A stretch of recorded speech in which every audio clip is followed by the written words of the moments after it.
I didn't do it because this movie sucks. We're talking about LeBron Space Jam. Man, you know, when I heard people were like, "Oh man, this movie wasn't good," and I was like, "Yeah, like I wasn't." Oh, I need to wash my hair. Ooh, that does not. Don't look at it. It's not cute. Um, I was like, yeah, I really wasn't expecting much from this. You know, I.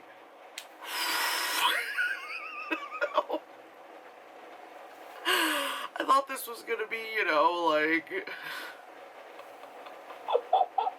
this could have just been a regular like reboot sequel bad, but this was just like its own level of like, oh wow, we really decided to go this direction, guys.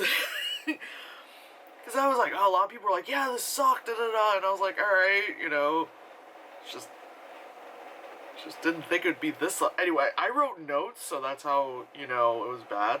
I typed my notes too, so that like, I I was so angry I couldn't even write it down. I was like so mad. I couldn't even write it down. I had to like type it because I was like, oh my god, no one's gonna understand my hand. I mean, ugh, I barely understand my handwriting half the time. Jesus. Oh god. Ugh. Jeez, you go to the post office and then your hair's a mess. Anyway, um, so what did I write down? I wrote down, first Space Jam had Jordan just sucking at baseball and other basketball players helping out the plot.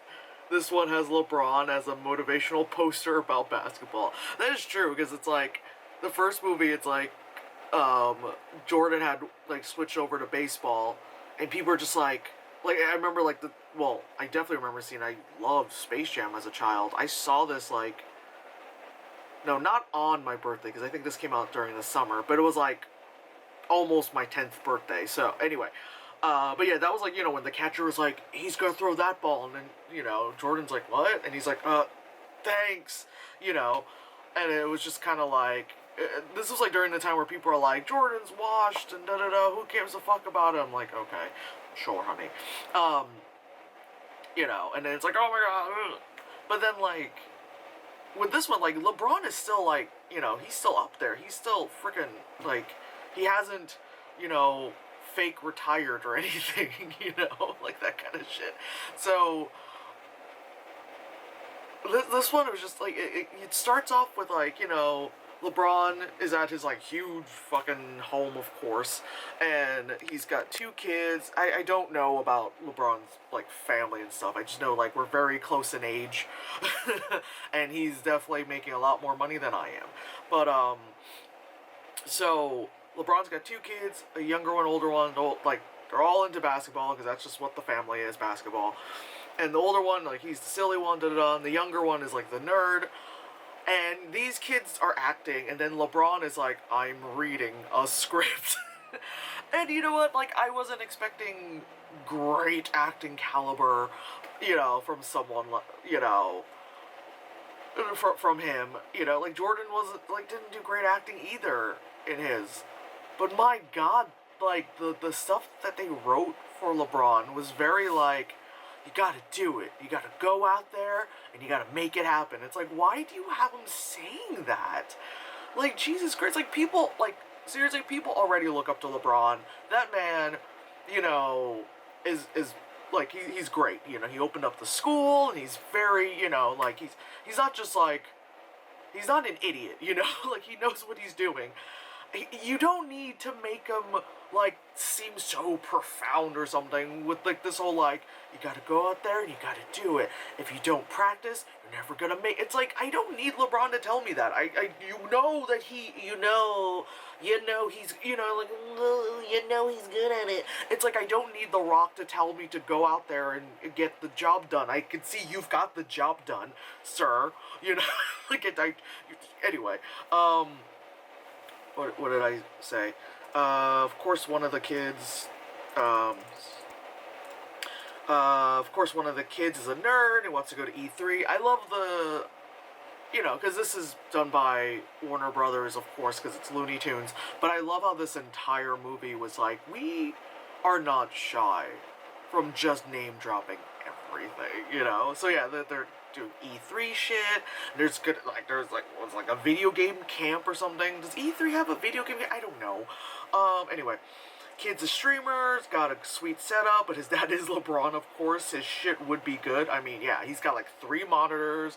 You know, that whole thing where you got the 2 monitors and then you got the vertical monitor for chat, you know. You gotta monitor chat, guys.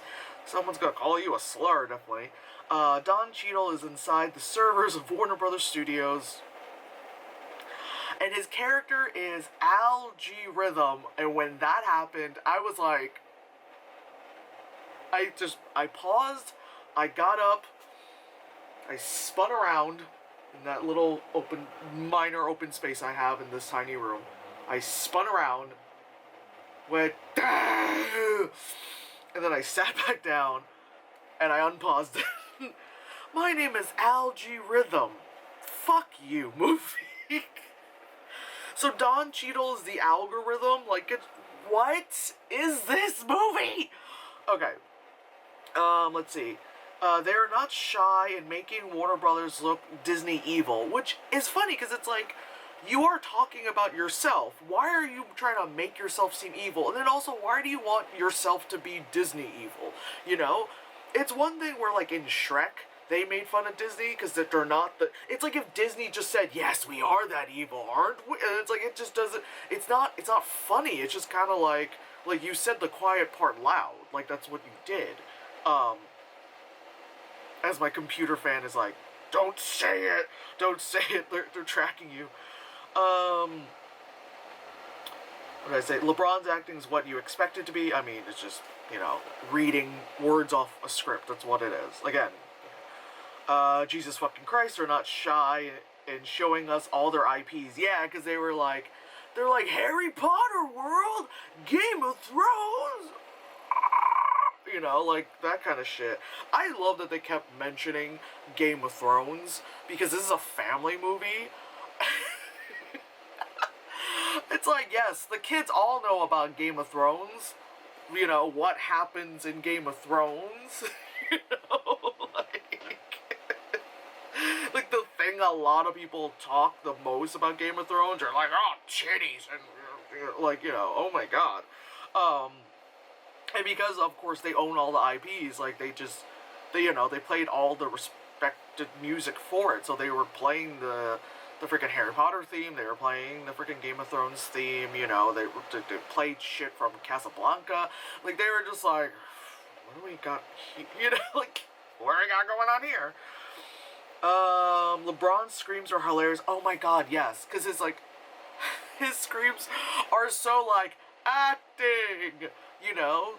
Like, he's in Toon World, and he got turned into a toon, and, you know, because it's a toon thing, you know, like, he could literally, he's allowed to, like, overact, and it'd be fine, you know, because he's like, bloop, bloop, bloop, bloop. He's like, oh my god, I'm as short as Kevin Hart, and it's like, okay, that's a pretty good joke. And then, you know, when you're in Toon World, you know, you drop through, like, the infinite hole thing, and and it's usually like, ah, you know, like, that kind of stuff. His scream was so, like, ah, there's no, like, panic in the scream. It was all like, ah, you know, it was a, ah, and I was, every time they had him do the, what, ah, oh. I was just like, again, not expecting anything, you know, we're not expecting acting, but it's just hilarious.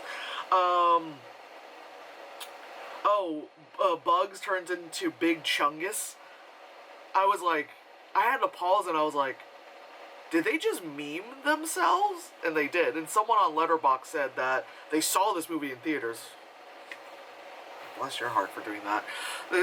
Someone on Letterboxd said, when Bugs turned into Big Chungus, a kid in the audience lost his shit to it so much that the parents had to take him out of the theater. I'm wondering, like, how much did the kid freak out? Because when I saw the Sonic movie and Sonic was, like, flossing, and the kids behind me were like, "Wah!" Like, they... I mean, I don't know, man. Algorithm dressed as Steve Jobs. Jesus Christ, we get it. Yeah, because there's a part where it's like, you know, Don Cheadle is talking to, LeBron's kid, the nerd kid, because they all got sucked into, you know, the. I love how I'm just reading my notes and not really talking about the plot, but no plot. But yeah, he's literally dressed as Steve Jobs, got the sweater, all that shit with the like the light colored jeans and stuff. Really, what it is that LeBron and Son get sucked into the server of WB. They get to explore the different WB worlds. Land in Looney Tunes world. There is a basketball game between father and son. And that's the movie. Almost 2 hours long, this movie is. Why? Who fucking knows? Anyway, oh, there's one part where they were in Mad Max Fury Road. I've said this before. Do not show a good movie during your bad movie, you know, and it just like it was kind of funny to see like LeBron and like Mad Max gear kind of stuff. That was just like that was just yeah that was that yeah. Oh yeah, oh my fucking god, Casablanca. Oh, Granny is Trinity. Oh yeah, there's Matrix World 2. Matrix World 2. That's a ride. That sounds like a ride. Guys, we're gonna go on Matrix World 2. Oh man, I hope it's better than Matrix World 1. Remember when that kid died? You know, like that's what it sounds like. Anyway, yeah, so they have the scene of like, you know, in the beginning of the Matrix, you know, when Trinity's at the computer, then she jumps up in that, you know, you know. And then Speedy Gonzalez is back. Didn't they like get rid of him for a short time? Gabriel Iglesias does the voice of Speedy Gonzalez, so I guess it's not so racist. I don't know. This feels like a compilation of clips and less like a movie. It pretty much is. Like whenever they jump into different worlds and all the stuff that happens, it does feel like clips. Just cut together, this is our movie. When they show up in other worlds, it's like those clips you see where people fan edit shit into other shit. Yes. Exactly that. It's exactly that. Oh, okay. Now there's other random NBA stars to help with the plot. Yes, because like the son is like, he's so super smart, and his phone has like a camera on it that, remember when the PSP had a camera? That's what it looked like. And it would like, and he was able to just from the front of you 3D scan you onto his phonator. Boom, you're in the game. So then he gets all these, I almost said NFL sports, he gets all these NBA players, NBA, WNBA, NBA players, and then they turn into like, you know, the goon squad. So then instead of them just being the great NBA players, because we all know like LeBron's the greatest, they all of a sudden like make them like, you know, just monster and be like, this is fire and water and this is a snake, and it's like, of course snakes are great at basketball. Like, why couldn't they? What studio owns Air Bud? I was about to say, like, why couldn't they just turn someone into Air Bud? Because I think that dog is like is that dog the LeBron of dogs? You know? Anyway. Clips on top of montages? Yes. Because it's like the movie is a series of clips, and then they have montages. And it's just like, okay. The animation is great. The 2D animation, great. It's great to see 2D animation. Then when they were turned into 3D animation, that was great too. The fur texture, it's great. Like, it's animation. Like, I'm not knocking that. Like, the effects stuff, you know, the stuff where people really put in, like, work into is great. The script, that's something else. Seeing Pennywise in the background, like, what the fuck? Yeah, because you would see, like, the I almost said Witch King. The zombie Snow King thing from Game of Thrones, that guy is in the background, and you see, like, Pennywise, you just see, like, Iron Giant, King Kong, you just see, like, random IPs, and it's kind of like, and it's funny, because, like, none of them look exactly like the actors who played them.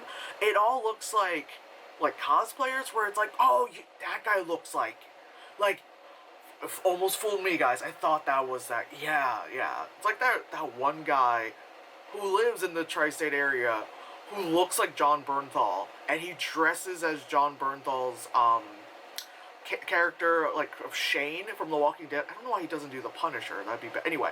But there was a few times I saw that guy at like a Walking Dead con and Comic-Con, and I was like, God, I thought that was John Bernthal. I just walked by. It's like those kind of people. We're like, dude, could have fooled me.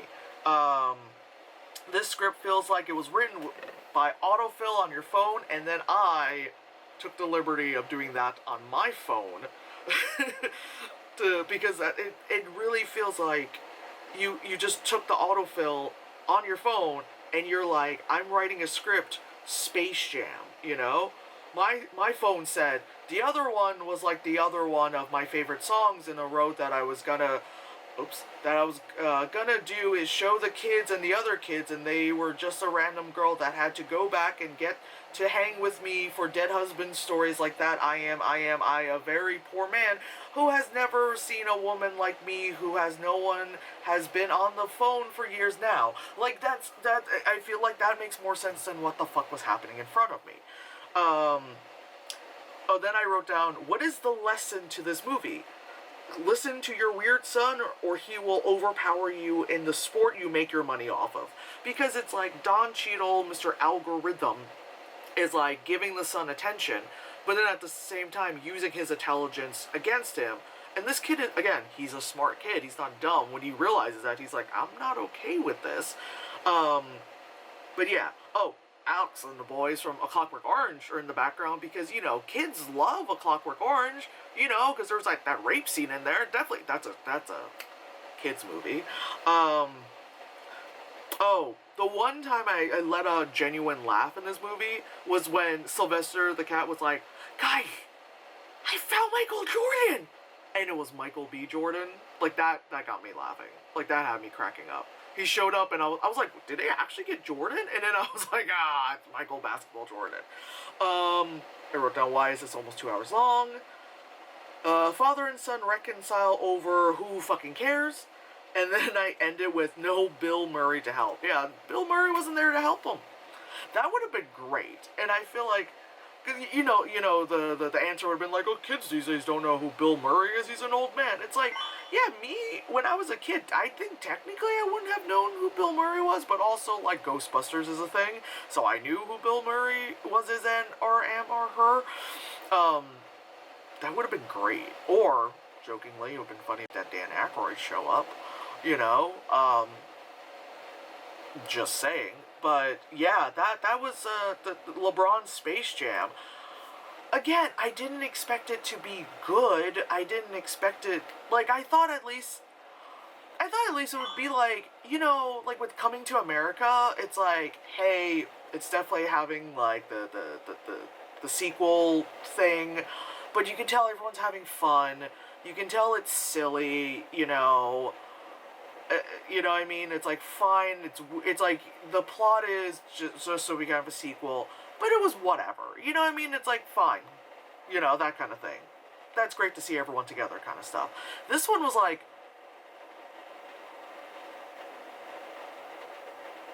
who thought? You know? Who thought?